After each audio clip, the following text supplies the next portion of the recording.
Die Zunge arbeitet schon. Sie nimmt den Geruch wahr. Sie weiß, da ist was. Sie wird ganz aufgeregt. Ohne Zweifel, sie ist interessiert. Ich helfe ihr ein bisschen. Wo ist meine Pinzette?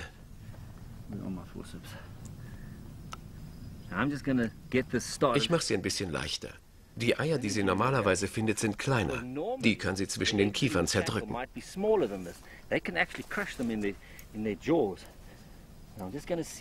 Und deshalb muss ich den Anfang machen.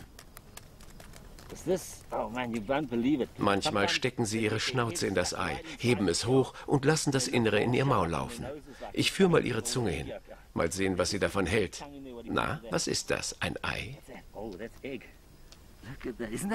Ist das nicht fantastisch? Eine wilde Gila-Krustenechse mitten in der Wüste Arizonas.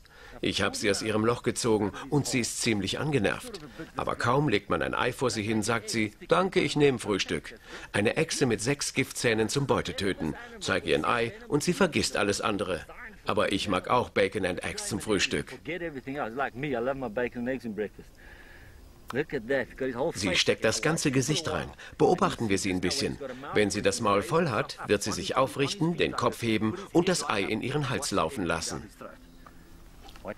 Sehen Sie? Jetzt hebt sie ihn. Alles in ihren Hals. Ist das nicht unglaublich? Sie leckt sich richtig die Lippen. Das ist lecker, absolut köstlich. Sie leckt sich die Lippen, genießt jeden Tropfen. Und sowas nennen die Leute Monster. Sie ist das süßeste Ding, das ich je gesehen habe. Hey, es ist noch mehr da. Während sie reinhaut, mache ich ein paar Fotos. Es ist noch ein bisschen Ei übrig und ich muss sie einfach fotografieren. Besser kann man sich das gar nicht wünschen.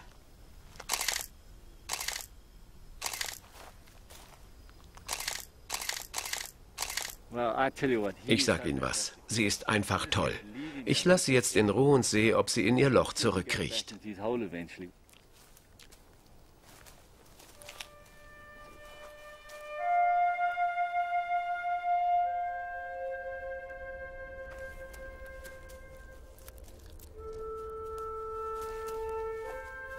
Gila-Krustenechsen verbringen viel Zeit unter der Erde.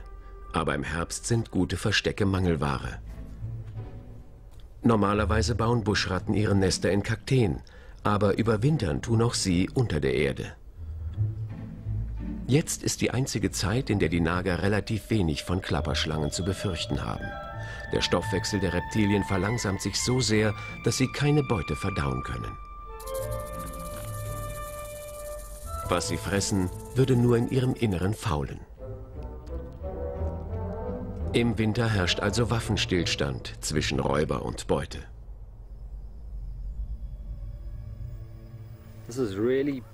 Ein wirklich schönes Land. Ich glaube, hier unten bin ich fertig. Ich will höheres Terrain aufsuchen. Eine alte Indianerlegende erzählt von riesigen Klapperschlangen, die auf den Gipfeln der Tafelberge leben.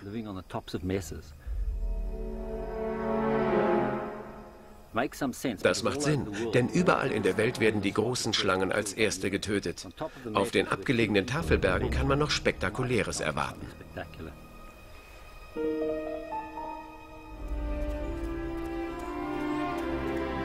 Vielleicht finde ich also im trockenen Hochland von New Mexico meine Klapperschlangenhöhle. Aber nicht nur irgendeine Höhle, sondern eine voll mit Texas-Klapperschlangen. Diese Spezies ist für die meisten Giftschlangenbisse in Nordamerika verantwortlich.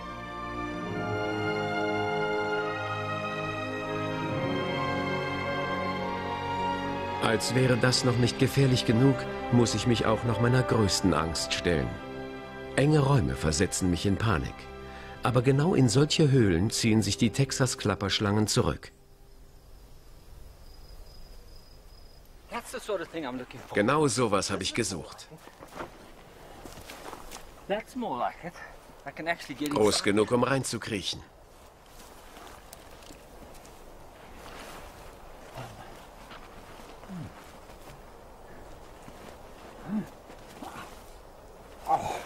Es wird enger und dunkler.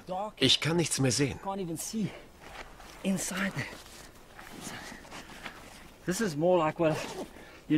Bei sowas weiß man nie.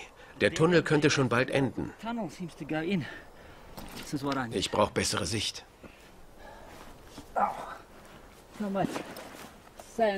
So viel Sand und Steine dort drin. Mein schlimmster Albtraum. Ein enger, dunkler Tunnel. Und ich habe keine Ahnung, was mich darin erwartet.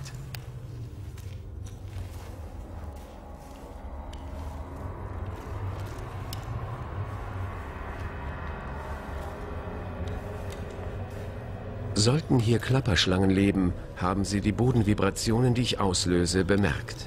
Lange bevor ich sie sehe.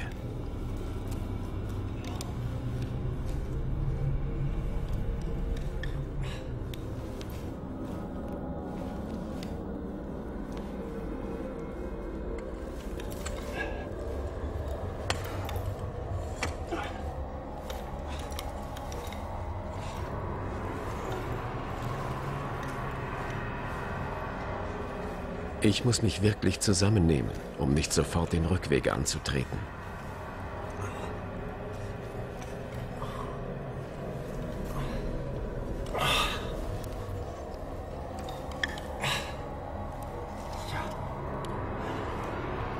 Ich habe das Gefühl, schon 100 Meter gekrochen zu sein.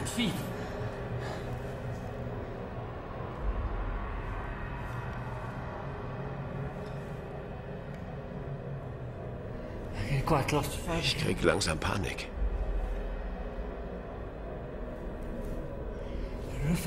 Die Decke ist knapp über meinem Kopf. Nur noch ein bisschen.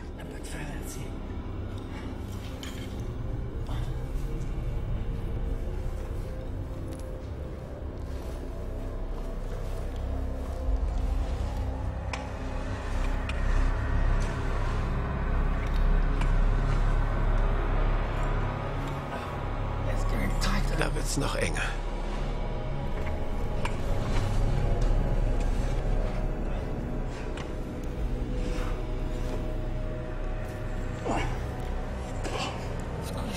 Ich quetsch mich durch. Mit letzter Kraft arbeite ich mich durch den engen Spalt.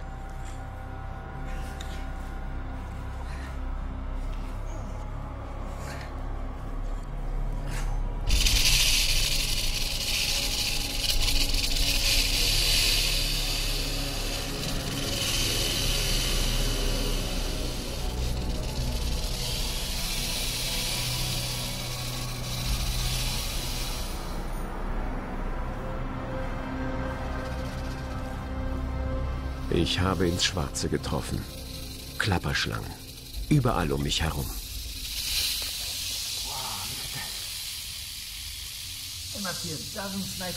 Das müssen mindestens ein Dutzend Schlangen sein. Und der Winter beginnt gerade erst. Wohin ich auch schaue, sind Klapperschlangen. Und alles Texas-Klapperschlangen. Da kann ich ein bisschen näher ran. Schauen Sie, unglaublich. Nur wenige Menschen haben sowas gesehen. Nie hätte ich gedacht, in so eine Höhle zu kommen. Sehen Sie sich diese große Schlange an.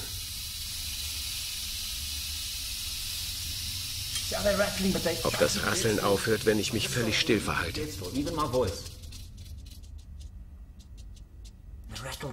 Das Rasseln erstirbt. Totenstille. Aber sobald ich mich wieder bewege, hören Sie dieses tolle Geräusch? Eine unverwechselbare Warnung. Jeder kennt sie, ob Pferd, Mensch oder irgendein Tier. Bleib weg, ich warn dich. Komm näher und ich beiß zu. Aber wenn man still ist, totenstill. Sie sind ein bisschen verschreckt, Ihr geheimes Versteck, und ich bin eingedrungen. Schlangen sind auf solche Überwinterungsplätze angewiesen. Sie sind Kaltblüter. Sie würden nie freiwillig draußen bleiben, wenn das Wetter schlecht wird. Bei Temperaturen unter Null frieren sie ein und sterben. Aber hier in der Höhle wird es wärmer bleiben als draußen. Sie haben eine gute Chance zu überleben. Sie brauchen keine Nahrung. Sie überstehen 6 Monate ohne zu fressen und zu trinken. Sie zehren von ihren Fettreserven, die sie im Laufe des Jahres angesammelt haben, und bleiben so am Leben. 2 Jahre und mehr sollen Schlangen schon ohne zu fressen überstanden haben. Sie sind perfekt gebaute Tiere.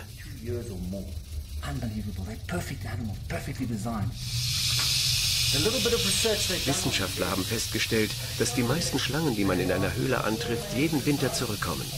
Und das ist erstaunlich, denn als ziemlich niedrige Wirbeltiere traut man Schlangen nur wenig Intelligenz zu. Aber sie sind durchaus in der Lage, sich zu erinnern und auch zu lernen. People don't credit snakes with much learning ability.